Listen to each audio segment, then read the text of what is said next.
കുട്ടികൾ സ്കൂളിൽ വരുമ്പോൾ കൊടുക്കാൻ പറ്റുന്ന ഒരു സ്നാക്കിൻ്റെ റെസിപ്പി നോക്കിയാലോ. ഒരു ജാറിലിട്ട് ബോയിൽ ചെയ്ത് വെച്ചിട്ടുള്ള പൊട്ടാറ്റോയും ക്യാരറ്റും ഗ്രീൻ പീസും ഇട്ട് നന്നായിട്ടൊന്ന് മിക്സ് ചെയ്തെടുക്കുക. നല്ല ഫൈൻ പേസ്റ്റ് ആയിട്ട് എടുക്കുക കേട്ടോ. പിന്നെ ഞാനിവിടെ ചിക്കന് ഉപ്പും മഞ്ഞളും ഇട്ട് ബോയിൽ ചെയ്ത് വെച്ചിട്ടുണ്ട്. അത് നന്നായിട്ടൊന്ന് ക്രഷ് ചെയ്യാം. അതിലേക്ക് നമ്മൾ ഈ പേസ്റ്റ് ആഡ് ചെയ്ത് കൊടുക്കുക. പിന്നെ കുറച്ച് വലിയ ഉള്ളിയും അതുപോലെ തന്നെ കറിവേപ്പിൻ്റെ ഇലയും ചെറിയ പീസുകളാക്കി ആഡ് ചെയ്ത് കൊടുക്കുക.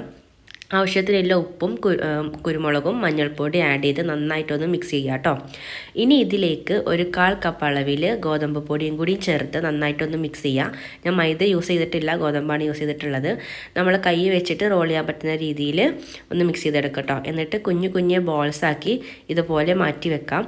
എന്നിട്ട് നല്ല ചൂടായ എണ്ണയിലേക്ക് ഇട്ടിട്ട് നമുക്കിത് ഫ്രൈ ചെയ്തെടുക്കാം. നല്ല ടേസ്റ്റി ആയിട്ടുള്ള ചിക്കൻ വെജ് ബോൾസ് ഇവിടെ റെഡി ആയിട്ടുണ്ട്. അപ്പോൾ എല്ലാവരും വീട്ടിൽ ട്രൈ ചെയ്യുക. കുട്ടികളുടെ സ്നാക്ക് ബോക്സ് ആയിട്ടൊക്കെ കൊടുത്തു വിടാൻ പറ്റുന്ന ഒരു ഐറ്റം കേട്ടോ.